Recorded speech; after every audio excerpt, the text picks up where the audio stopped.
How to sell crypto in Bitrue. Are guys facing issue to sell crypto on Bitrue? If that's so, then this video might help you out. Without further ado, let's dive into the video.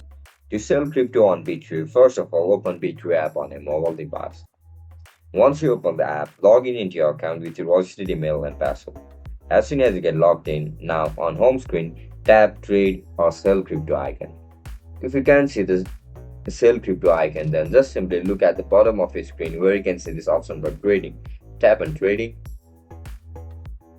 After you click on it, now select the cryptocurrency you want to sell, such as Bitcoin or USDT.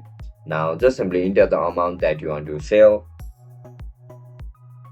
Once you write down the amount, then pick a payment method if you want to withdraw the fund directly into your bank account. Review your order details carefully, then tap Sell Now. After the transaction is complete, your funds will appear in Bitrue wallet or chosen withdrawal method shortly. And that's it, guys.